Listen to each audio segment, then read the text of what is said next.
नमस्कार, times now Bharat पर आपका स्वागत है। आपके साथ मैं हूं राकेश पांडे। शाम के 5 बजने वाले हैं। वक्त हो गया है देश के सबसे पसंदीदा डिबेट शो राष्ट्रवाद का। राष्ट्रवाद यानी देश से बढ़कर कुछ नहीं। क्या बिहार विधानसभा चुनाव में हार का ठिकरा चुनाव आयोग पर फोड़ने का पूरा प्लान विपक्ष के नेता राहुल गांधी चला रहे? क्या राहुल ने बिहार विधानसभा चुनाव से पहले ही हार का बहाना ढूंढकर सरेंडर कर दिया है? ये सवाल इसलिए उठ रहे हैं क्योंकि बिहार चुनाव से ठीक पहले राहुल गांधी ने महाराष्ट्र चुनाव में मिली करारी हार का मुद्दा उठाकर चुनाव आयोग को ही कटघरे में खड़ा कर दिया है। राहुल गांधी ने महाराष्ट्र चुनाव में धांधली का आरोप लगाया और कहा कि बिहार में भी ऐसा ही होने वाला है। राहुल गांधी के आरोपों पर चुनाव आयोग ने पलटवार किया। राहुल फिर से सवाल उठा रहे हैं। इस बीच बीजेपी और एनडीए के नेताओं का दो टूक कहना है कि बिहार चुनाव हारने के डर से राहुल गांधी ठीकरा अभी से फोड़ रहे हैं। यूपी के पहले यानी 27 के पहले भी ऐसा ही माहौल बन रहा है। अब सवाल है, राहुल गांधी के आरोपों में कितना दम है? क्या राहुल चुनाव से पहले भ्रम फैलाकर अपने पक्ष में माहौल करने की कोशिश कर रहे हैं? करेंगे डिबेट, लेकिन पहले रिपोर्टिंग।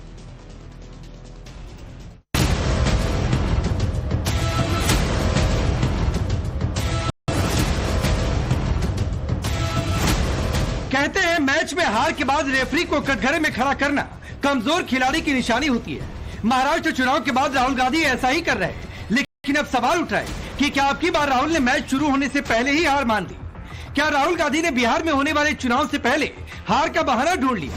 ये सवाल इसलिए क्योंकि बिहार चुनाव से ठीक पहले महाराष्ट्र में सरकार नहीं बना पाने की टीस राहुल गांधी को इस कदर चुभ रही कि वो आत्मचिंतन करने के बदले चुनाव आयोग को ही कटघरे में खड़ा कर रहे हैं। राहुल आरोप लगा रहे बीजेपी ने 5 स्टेट में फिक्सिंग की। चुनाव आयोग ने अपने हिसाब से नियुक्ति की। वोटर लिस्ट में फर्जी नाम जोड़े। वोटिंग का आंकड़ा जरूरत से ज्यादा दिखा दिया। जिन इलाकों में बीजेपी को हार का डर था वहां फर्जी वोट डलवाए गए और फिर सबूतों को छिपाया गया। देखिए, राहुल गांधी जी ने जो बात कही है, इसको सशक्त रूप से उनके ही निर्देश पर, कांग्रेस के निर्देश पर हम इलेक्शन कमीशन में ब्यौरेवार तथ्यवार आंकड़ों सहित दे आए।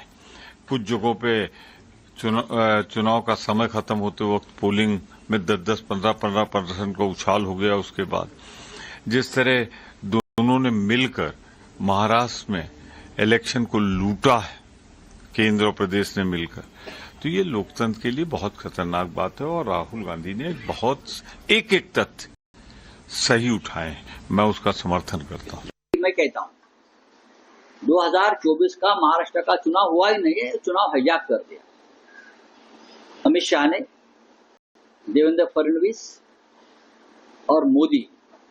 उनका प्रतिष्ठा का विषय था, इसलिए कि अगर हमारी सरकार आ रही थी तो गौतम अडानी के धारावी से लेकर सभी ठेके कॉन्ट्रैक्ट रद्द हो जाते। ये डर से गौतम अडानी, अमित शाह और देवेंद्र फडणवीस ने ये चुनाव हाईजैक किया। राहुल ने आरोप लगाते हुए कहा कि महाराष्ट्र की तरह मैच फिक्सिंग अगली बार बिहार में होगी, फिर किसी भी राज्य में जहां बीजेपी हारती दिख रही हो। राहुल के इस आरोप पर चुनाव आयोग ने भी पलटवार किया। चुनाव आयोग ने लिखा, चुनाव के फैसले पक्ष में नहीं आने के बाद ऐसे आरोप लगाना बेतुका है। 24 दिसंबर 2024 को ही कांग्रेस को भेजे अपने जवाब में सभी तथ्य सामने रखे थे जो चुनाव आयोग की वेबसाइट पर उपलब्ध है। ऐसा लगता है बार बार ऐसे मुद्दे उठाते हुए इन सभी तथ्यों को पूरी तरह से नजरअंदाज किया जा रहा। इतना ही नहीं, चुनाव आयोग ने कांग्रेस को आईना भी दिखाया। सूत्रों के मुताबिक चुनाव आयोग ने कहा है कि रही बात चुनाव आयुक्तों की नियुक्ति की, तो पंडित नेहरू से लेकर मनमोहन सिंह तक चुनाव आयुक्तों की नियुक्ति सिर्फ प्रधानमंत्री की कृपा पर होती थी। पहली बार देश में संसद से पारित एक कानून के तहत चुनाव आयुक्तों की नियुक्ति हुई। चुनाव आयोग ने राहुल को जवाब दिया तो फिर से राहुल ने पलटवार करते हुए लिखा, आप एक संवैधानिक संस्था है, बिना साइन और टाल मटोल वाले नोट जारी करके गंभीर सवालों के जवाब देने का तरीका सही नहीं है। अगर आपके पास छिपाने के लिए कुछ नहीं है तो मेरे लेख में दिए गए सवालों के जवाब दें और इसे साबित करें। राहुल गांधी जी ने जो आर्टिकल लिखा, अपने नाम से लिखा। चुनाव आयोग का जवाब आप कह रहे हैं चुनाव आयोग का जवाब है, हमें नहीं मालूम वो हिरेन जोशी का है, प्रधानमंत्री कार्यालय का है, किसका है, क्योंकि न ऊपर तो नाम है नहीं, न ऊपर नाम है न नीचे साइन है। हमें नहीं मालूम किसने बना के भेजा हो, तो हम तो यही मान लेते हैं कि पीएमओ का जवाब है। तो जो संस्था अपने जवाब तक पे अपना साइन नहीं कर सकती, आप सोचिए उसकी विश्वसनीयता किस स्तर पे आ गई। अगर विश्वसनीयता होती तो खुलकर जवाब देते। और हमारे सवाल बड़े स्पष्ट हैं। 5 साल में 31 लाख वोट्स बढ़े, नए वोट जुड़े महाराष्ट्र में, लेकिन लोकसभा और विधानसभा के बीच जो 5 महीने थे उसमें नए 41 लाख वोट कहां से आए? सूत्रों के मुताबिक चुनाव आयोग का कहना है कि 24 घंटे बीत जाने के बाद भी राहुल गांधी ने ना तो चुनाव आयोग को कोई पत्र लिखा है और न ही चुनाव आयोग से मिलने के लिए समय मांगा है। साफ है, राहुल गांधी को औपचारिक जवाब तब दिया जाएगा जब वो चुनाव आयोग को पत्र लिखेंगे। हालांकि चुनाव आयोग पर सवाल उठाने पर बीजेपी ने राहुल गांधी और कांग्रेस पर करारा हमला बोला। बीजेपी अध्यक्ष जेपी नड्डा ने राहुल के पोस्ट को हारने की उदासी और हताशा के कारण फर्जी कहानियां गढ़ने का एक खाका बताया, तो बीजेपी के दूसरे नेताओं ने कहा कि राहुल गांधी बिहार में चुनाव हारने का बहाना ढूंढ रहे हैं। जिस प्रकार की टिप्पणियां भारत की सेना को लेकर राहुल गांधी जी ने और उनकी पार्टी ने की, उसके बाद उनको पूरी श्योरिटी है कि बिहार के चुनाव वो हारने वाले हैं। अब चुनाव हारने वाले हैं तो बहाना पहले से बनाना है, इसीलिए इलेक्शन कमीशन पर निशाना है, क्योंकि परिवार और अपने आप को बचाना है और एलिबाई और एक्सक्यूज बनाना है। ये जैसे महाराष्ट्र में चुनाव हारे तो पोस्ट इलेक्शन एक्सक्यूज बनाया कि देखो महाराष्ट्र में रिगिंग हो गई इसलिए हम हार गए। अब बिहार में हारने वाले हैं तो ये प्री इलेक्शन एक्सक्यूज बना रहे हैं। राहुल गांधी मौसम वैज्ञानिक अब नए हो गए, हार के मौसम वैज्ञानिक, और वो अपने हार का जायजा उनको मिल चुका है। जनता एनडीए के साथ है तो मैच फिक्स भी जनता के साथ है। बीजेपी के साथ साथ एनडीए के सहयोगियों ने भी राहुल गांधी के बयान पर हमला बोला और एक स्वर में कहा कि राहुल गांधी बिहार में हार का बहाना ढूंढ रहे हैं। ये वापस से अगला चुनाव हारने के लिए बहाना बनाया जा रहा है। इनको पता है कि अब इसके बाद ये लोग बिहार का भी विधानसभा का चुनाव हारने वाले हैं, तो उसकी भूमिका तैयार की जा रही है। और ये भूमिका इन्होंने हर बार जब जब चुनाव हारे हैं तब तब नए बहाने तलाशने का काम किया। हर हार मानने वाले लोग यही करते हैं। आज नहीं 1980 से हम लोग विधायक वगैरह हैं, मंत्री हैं। जब हार हो जाती थी तो लोग कहते थे कि रसिया से बैलेट पेपर ला करके किया गया है, और उसी राहुल गांधी जी कर रहे हैं कि आज हार देखते हुए कह रहे हैं कि महाराज जैसे फिक्स था वैसे फिक्स किया। उनकी बात बहुत लोग अब नहीं मानते हैं, हल्की बात बोलते हैं। बिहार में कांग्रेस की स्थिति ऐसी नहीं कि कांग्रेस अपने बूते पर सरकार बना ले। क्या यही वजह है कि हारने का ठीकरा फोड़ने के लिए चुनाव से पहले ही धांधली और ईवीएम को लेकर माहौल बनाया जा रहा है? बिहार ही नहीं, राहुल गांधी क्या 2027 में होने वाले यूपी चुनाव से पहले ऐसा माहौल तैयार कर रहे हैं, क्योंकि यूपी में समाजवादी पार्टी और कांग्रेस गठबंधन में सब ठीक ठाक नहीं चल रहा। इसका अंदाजा आप कांग्रेस सांसद इमरान मसूद के बयान से खुद समझ सकते हैं। ये तो फैसला पार्टी करेगी, हम तो अपनी तैयारी में लगे हुए हैं। कार्यकर्ताओं की इच्छा क्या है? सीटों को चुनाव पर लड़ने की इच्छा है, चुनाव लड़ेंगे कार्यकर्ता। लोकतंत्र के अंदर क्या होता है, इच्छाएं, चुनाव लड़ना ही तो होता है। चुनाव लड़ेंगे, हमारे पास नेताओं की कमी थोड़ी ना है। चुनाव लड़ेंगे, सब मजबूती के साथ लड़ेंगे। और सपा से आप चाहेंगे कि सीटें आपको? अब सपा से क्यों चाहूंगा मैं अपनी पार्टी से चाहूंगा। सपा से क्यों चाहेंगे, या सपा से हम क्यों मांगेंगे? हम कोई भिखारी है कि हम भीख मांग रहे हैं? हम किसी से भिखारी नहीं है कि भीख मांगेंगे। अब सवाल है, क्या राहुल गांधी बिहार चुनाव से पहले भ्रम फैलाना चाहते हैं? क्या राहुल गांधी को लगता है कि इस तरह से भ्रम फैलाकर हार का ठीकरा दूसरे पर फोड़ा जा सकता है?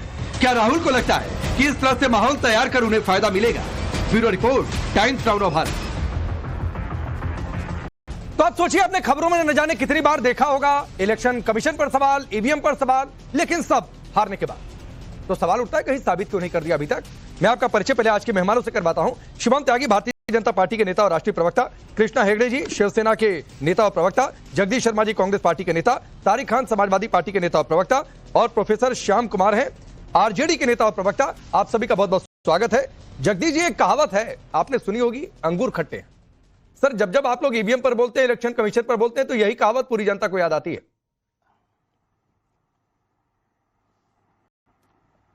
देखिए राकेश पांडे जी, आप बुरा मत मानना, मैं आपसे कोई बात नहीं करूंगा। मैं बात करूंगा भारतीय जनता पार्टी। सवाल आपका जवाब भारतीय जनता पार्टी से मांगूंगा, बस इतना सा ध्यान रखना, बीच में मत बोलना। ये बताइए कि मोदी या भाजपा को कोई वोट क्यों देगा? अच्छे दिन आ गए, काला धन आ गया, नौकरियां मिल गई, किसान को डबल आय मिल गई, मजदूर जहाज में बैठ गया, महिला की सुरक्षा होगी, वो जो कहते थे ना, वो गांव खेत बहुत अच्छे बनेंगे, वो सब कुछ हुआ तो वोट देंगे ना।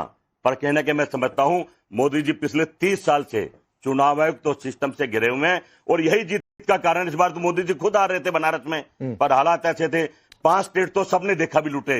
अब तो हर आदमी राहुल गांधी के साथ खड़ा है। वैसे तो और राहुल मान रहा गांधी भी है, हार गए थे। आपने दिल्ली लूटी, इस बार जीत गए। आपने हरियाणा लूटा, स्मृति अब ईरानी बिहार से हार गए थे लूटेंगे, जगदीश जी। अब बंगाल लूटेंगे। भाई मैं बता रहा हूं आपको, सुन तो लो। आप जो थोड़ा सा चुप रहो ना भाई, मैं बोलने दो जरा, बोल लूं, फिर उसके बाद आपका पूरा दिन बोलना है। कहना कि देश में थू हो रही है, बुरा हाल हो रहा है, लोग परेशान हैं और मोदी जी जीत रहे हैं। भाई क्यों? आप सिस्टम से बाहर आ जाओ ना, ईवीएम से चुनाव करना बंद कर दो। अरे जगदीश जी, तो ये आप सोचिए ना, आपके हिसाब से सरकार ने कुछ काम नहीं किया। मोदी सरकार से इतने लोग नाराज हैं, उसके बावजूद अगर प्रधानमंत्री मोदी और बीजेपी जीतते जा रहे हैं, तो सर सबसे ज्यादा जगदीश जी आपको सोचने की जरूरत है कि आपको जनता बिल्कुल नहीं पसंद कर रही है। बिना काम करने वाली सरकार को और पार्टी को जिताया जा रही है, लेकिन कांग्रेस को विकल्प के तौर पर नहीं देख रही है। तो जगदीश जी, ये सबसे ज्यादा आपके लिए चिंता की बात है। सबसे ज्यादा आपको आत्ममंथन करने की जरूरत है। लेकिन आप ईवीएम पर सवाल उठाएंगे, चुनाव आयोग पर सवाल उठाएंगे, कहीं साबित नहीं करेंगे। मैं तो 1 महीने पहले कह चुका हूं, बिहार भी लूटेंगे और बंगाल भी लूटेंगे। ना लूटे तो देख लेना आप, सिस्टम से लूटेंगे। जनता वोट दे नहीं रही है, ठीक है, जनता नहीं वोट दे रही है, सिस्टम हाईजैक कर लिया है। अब सिस्टम के हाथ में कहीं नकली वोट डलवा देते हैं, कहीं घटवा देते हैं, कहीं बढ़वा देते हैं। शिवम इस सिस्टम वाले हाईजैक कर लिया। शिवम, आप लोगों ने कोई काम नहीं किया, बावजूद इसके आप लोग जीतते जा रहे हैं। आप लोग सिस्टम से जीते हैं, जगदीश शर्मा कह रहे हैं। देखिए, मैं जब बच्चा था तो मुझे नहीं पता उस समय, अब वो ऐड आता है कि नहीं, कॉम्प्लान का ऐड आता था, that I am a Complan boy. ये राहुल गांधी जो है, कहते इनका नारा ये हो गया, I am a complain kid, I am a complain kid. इसके अलावा कुछ बचा ही नहीं है। दिन रात कंप्लेन, चुनाव आयोग से तो कंप्लेन, देश की सेनाओं से तो कंप्लेन, देश से तो कंप्लेन, सुप्रीम कोर्ट से तो कंप्लेन, देश की हर एक व्यवस्था से कंप्लेन। राहुल गांधी ने अभी कुछ दिनों पहले कहा था कि कांग्रेस में 3 तरह के घोड़े हैं, पहले 2 थे, फिर 3 कर दिए। कि एक लंगड़ा घोड़ा, एक बारात का घोड़ा और एक तीसरा जो है वो काम करने वाला, रेस का घोड़ा। अब घोड़ा ही लंगड़ा है तो जीतोगे कैसे? उन्होंने सही कहा था भाई, वो लंगड़े घोड़े हैं, उनको रिटायरमेंट का समय है, 2029 तक आते आते उनकी उम्र भी 59 साल हो जाएगी। मुझे नहीं लगता कि उनको कुछ करना चाहिए। उन्होंने अपने बारे में खुद ही बताया था। और एक तीसरी बात एक और बताता हूं। एक प्लेयर था जो कुश्ती करने अक्सर जाता था, वो पहले दिन गया, हार गया, कहने लगा भाई नहीं मैं प्रिपेयर नहीं था। दूसरे दिन गया, फिर हार गया, कहने लगा नहीं वो टर्फ खराब था। तीसरे दिन गया, कहने लगा नहीं मेरे को वो ज्यादा वेट वाली कैटेगरी में लड़ा दिया। चौथे दिन गया, नहीं वो लाइट कम थी। 5वें दिन गया, नहीं वो दाव नहीं लगा। 6ठे दिन गया, वो नहीं मैं तैयार नहीं था। वो ऐसे करते करते 100 चुनाव हार गया। दरअसल दिक्कत यह है, 100 लड़ाई इसलिए हारी गई है कि वो जो पहलवान है आपका, वो बिल्कुल कुश्ती कर ही नहीं सकता, लंगड़ा घोड़ा है। रिपीट। अब तथ्यों पर आता हूं, थोड़ा सा तथ्यों पर आ जाता है। इन्होंने जो मेजर बात कही, इन्होंने कहा कि लगातार हर वोट बढ़े हैं, ये कैसे 40 लाख से ज्यादा वोट बढ़े विधानसभा और लोकसभा चुनाव के बीच में। मैं एक ही चीज कहना चाहता हूं, जहां तक वोट बढ़ने की बात है, 2004 से 9 में 29 लाख वोट बढ़े, 2009 में 30, 2014 में 27, 2029 में 43, 2024 में 40। आप मुझे एक चीज बताइए, हर बार इतने वोट अप्रोक्सीमेटली बढ़े हैं।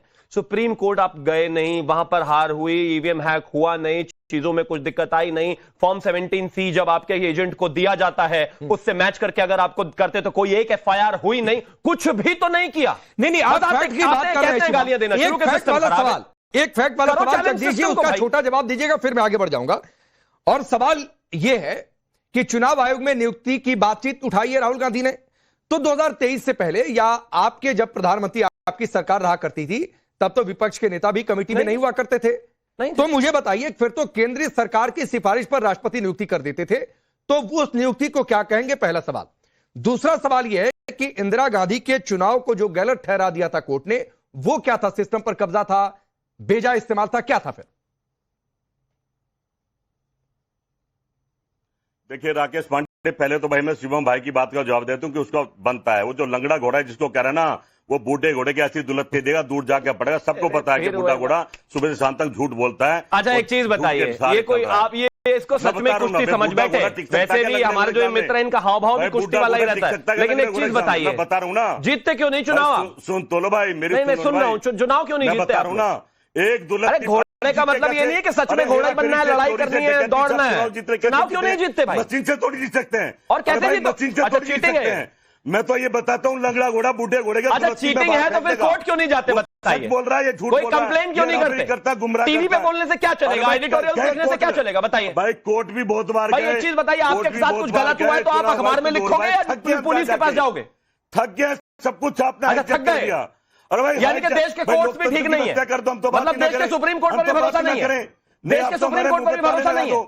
आज पूरे भारत बताइए ना, देश के सुप्रीम कोर्ट पर भी भरोसा नहीं है। बात करते हैं लड़ना क्यों है? और मोदी जी के बारे में पूरे भारत को पता है, पूरे भारत को पता है कि मोदी जी एक इनविंसिबल लीडर है, 11 साल से जीत रहे हैं, आगे भी जीतते रहेंगे। 23 साल से ज्यादा वो मुख्यमंत्री और प्रधानमंत्री के तौर पर रह चुके हैं, उनका ट्रैक रिकॉर्ड है।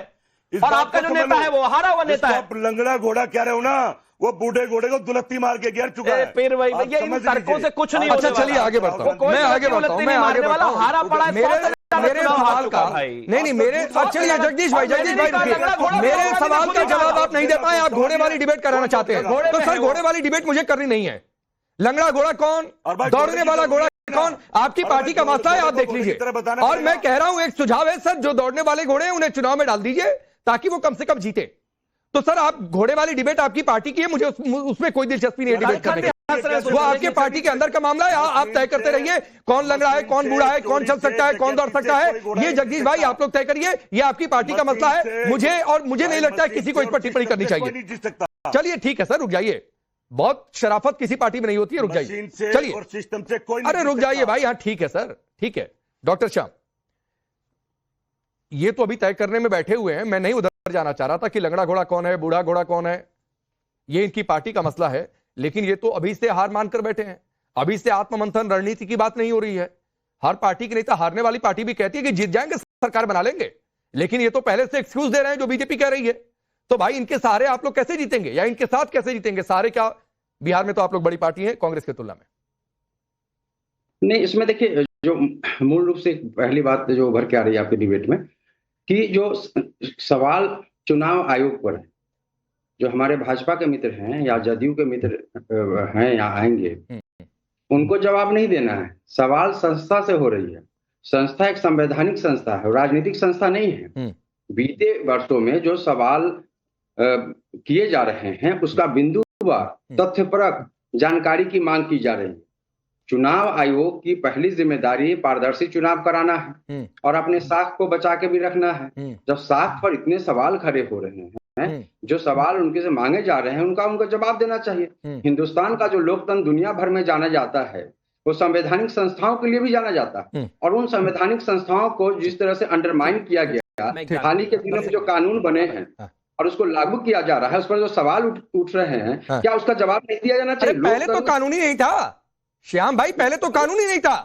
केंद्र सरकार की सिफारिश से राष्ट्रपति नियुक्ति कर देते थे। चुनाव आयोग ने यह भी कहा है।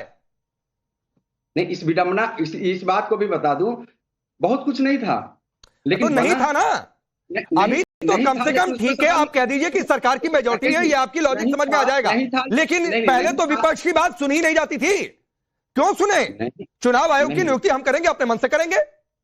देखिए ना, पहले एक विधायी जो एक लेजिस्लेटिव सपोर्ट नहीं था, इस एक बात लेजिस्लेटिव सपोर्ट नहीं था, उसमें एक विधायी जो इसमें कोई प्रावधान नहीं था, लेकिन इतने बड़े सवाल कभी खड़े नहीं हुए। टीएन सेशन का नाम आपने सुना होगा। ठीक मैं आ रहा हूं, इस पर आ रहा हूं। शिवम आपसे कुछ कहना चाह रहे हैं, फिर आता हूं। शिवम आपसे कुछ कहना चाह रहे हैं, श्याम भाई सुनिए। मेरा पूरे पैनल से, सभी से, सम्मानित लोगों से एक ही निवेदन है, और टाइम्स नाउ के दर्शकों से, नवभारत के दर्शकों से, अगर मुझे कोई, मैं सड़क पर जाता हूं, मुझे कोई कहता है कि आपने मेरे यहां चोरी की, मैं मानूंगा ठीक है, कह रहा है, मैं चला गया आगे, और वो फिर से कहता है कि चोरी की, कोई फर्क नहीं पड़ता इस बात से। अगर मैंने चोरी की तो जाओ पुलिस स्टेशन, जाओ रिपोर्ट दर्ज कराओ, मेरे को इन्वेस्टिगेट कराओ और साबित कर दो।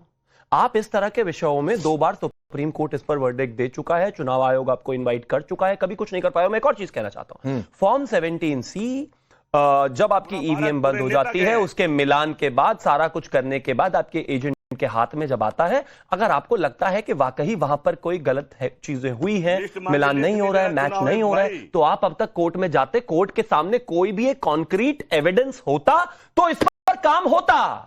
लेकिन ये तो मोहल्ले में आकर, सड़क पर आकर कह रहे हैं कि नहीं चोरी हुई। अरे नहीं भाई, जाइए ना, इस देश में संस्था है। अब इन्होंने कहा कि सवाल संस्था से, इस देश में कोई ऐसी संस्था ही नहीं है जिससे राहुल गांधी को सवाल ना हो। मैं तो ये कह रहा हूं, दुनिया से सवाल, मैं तो ये कह रहा हूं कि सवाल नहीं, मैं ये कह रहा हूं श्याम भाई, ये बता दीजिए कि कब आप लोग, एक minute Jagdish ji please sir, please ये रेडियो कमेंट्री नहीं, बैकग्राउंड कमेंट्री नहीं सर, प्लीज। बाकियों को दिक्कत होती है और जनता को भी दिक्कत होती है सर, प्लीज आपके पास आऊंगा, बोल दीजिए। अभी 2 मेहमान अपनी बारी का इंतजार कर रहे हैं, रुक जाइए। जगदीश जी प्लीज रुक जाइए।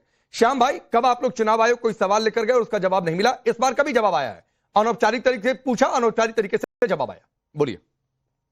नहीं, इसमें देखिए, जो अब उसमें सीसीटीवी फुटेज की बात है, डेटा की उसमें बात है, हाँ। बिना साइन के वो लेटर है। इन तो बातों चले को जाइए ना जवाब- सर। चुनाव आयोग ने ईवीएम हैक होता है, हैक होता है, हैक होता है, हैकाथन कर दिया। आपकी पार्टी जितने लोग यहाँ बैठे, कोई गया था क्या कि हम हैक करके दिखा देते हैं? नहीं, सवाल कोर्ट में चले जाइए कि वोटर लिस्ट में धांधली हुई है, कोई गया? फॉर्म 17 ठीक है, हैक हो नहीं सकता, ठीक है, कोर्ट में ट्रायल्स हो चुके हैं, आज तक कोई धांधली मिली नहीं है, कोई कॉन्क्रीट एविडेंस है नहीं, कोई पेपर है नहीं, तो बस न्यूज में डालकर, एडिटोरियल्स में डालकर माहौल बनाने की कोशिश हो रही है, और तो ठीक है। मैं तारिक खान के पास जाता हूँ, रुक जाइए प्लीज। अरे जगदीश जी प्लीज सर, मैं रिक्वेस्ट कर रहा हूं। नहीं अच्छा लगता है कि मैं कहूं कि सिर्फ एक आदमी का आवाज ऑन एयर करिए, नहीं अच्छा लगता है। डिबेट है, कोई कभी भी बोले, लेकिन एक लाइन अपनी कोई अच्छी बातचीत है या कोई फैक्ट है तो बोलकर शांत हो जाइए। अगला आदमी जिसको लगेगा वो जवाब देगा, तो रुक जाइए सर प्लीज। तारिक खान, ये कहा जा रहा है कि ये प्री इलेक्शन एक्सक्यूज है कांग्रेस पार्टी का। इसका साइड इफेक्ट यूपी में दिखने लगा है। कांग्रेस को शायद ये लगने लगा है कि भाई अभी तो हम इस स्थिति में है नहीं, क्योंकि इमरान मसूद को हमने सुना कि वो कह रहे हैं सपा से भीख थोड़ी नहीं मांगेंगे। आप सोचिए 2 साल चुनाव है, अभी से ये हालत होने लगी। देखिए, ऐसा है कि अगर राहुल गांधी सवाल पूछते हैं तो कंप्लेंट किट हो जाते हैं, बच्चे हो जाते हैं कंप्लेंट वाले। ठीक है, सवाल पूछना राहुल गांधी का अगर इस तरीके से लिया जाता है, तो लाल कृष्ण आडवाणी ने जब कंप्लेंट की थी चुनाव आयोग पे, ईवीएम पे, तो कंप्लेंट ओल्ड मैन या मैन पीएम इन वेटिंग, कुछ इस तरीके का नाम उनको दिया जा सकता था, लेकिन वरिष्ठ है, मुझे नहीं लगता कि ऐसा कहना चाहिए।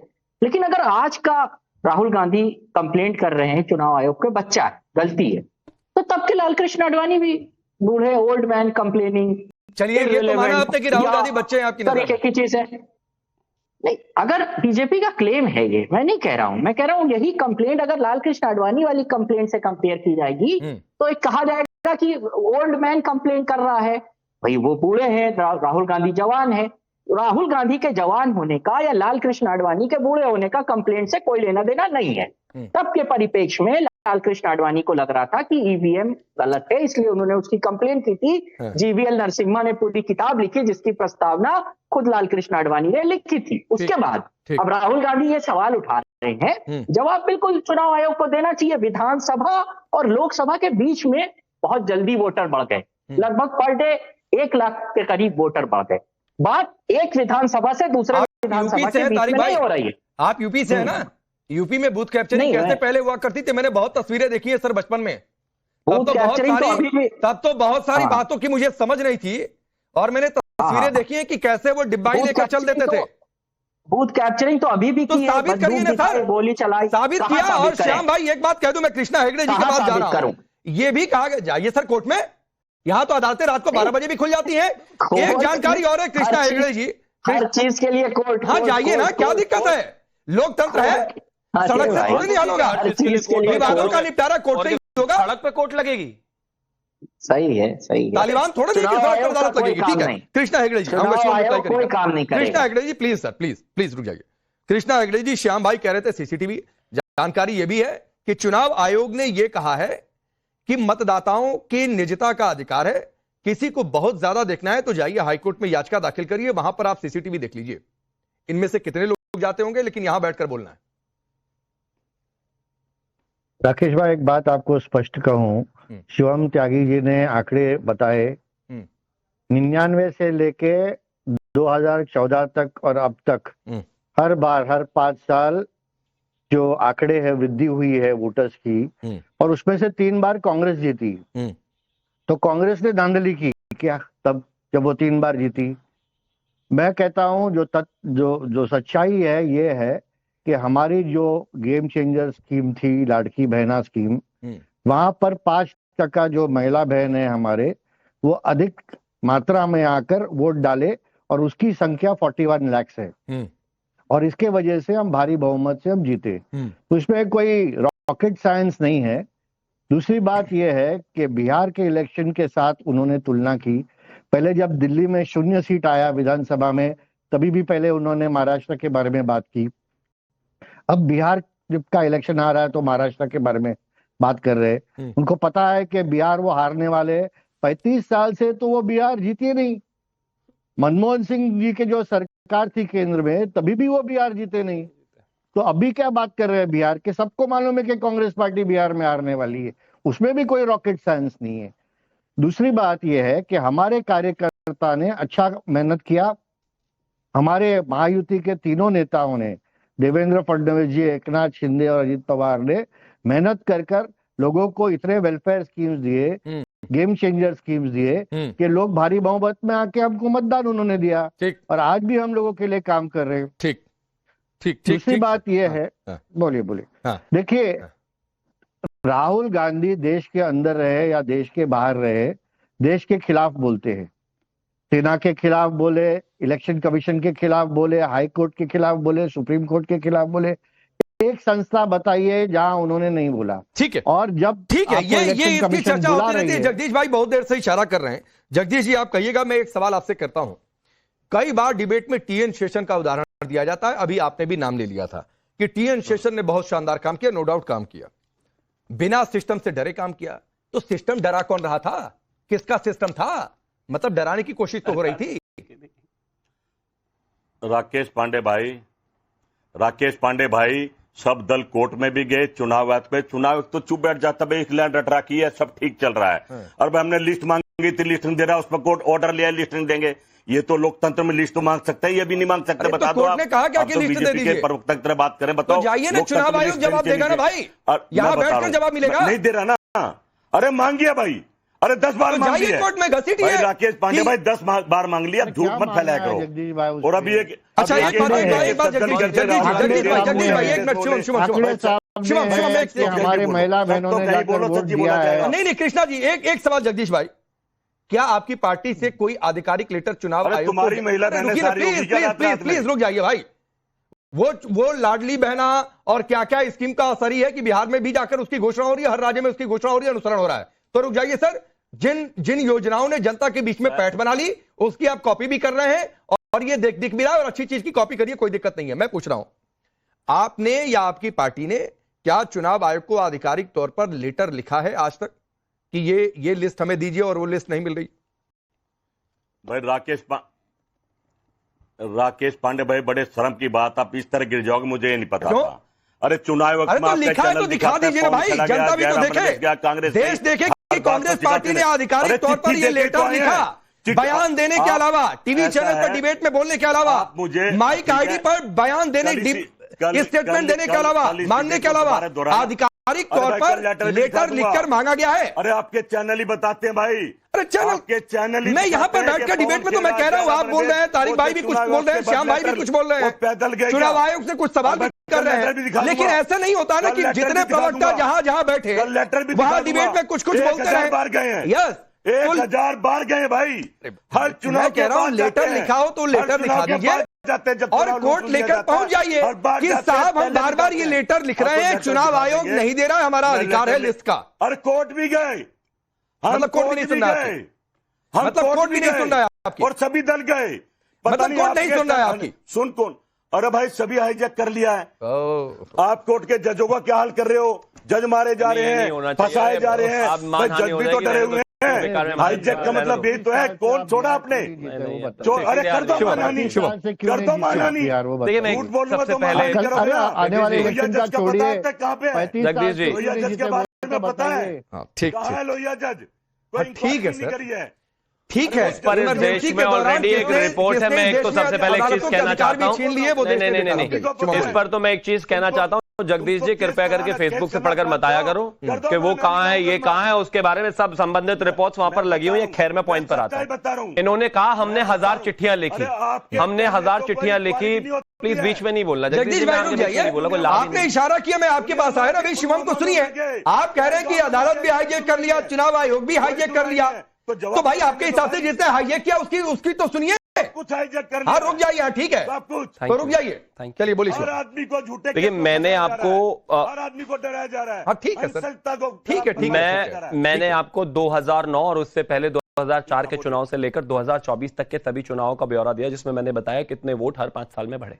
उतने ही वोट बढ़ने के बाद वही सारी विषय घूमकर वहीं पर आ जाते हैं। अब इन्होंने कहा कि भाई हम 1000 बार कोर्ट में गए। अब मैं इनसे, प्रॉब्लम तो यह है कि जगदीश जी से कोई सवाल पूछूंगा जवाब नहीं देंगे, कोई एक चिट्ठी दिखा दो, और ये कह रहे हैं कि नहीं हम तो बोलते ही हैं। न्यूज चैनल पर नहीं बोलना होता है, समझो भाई।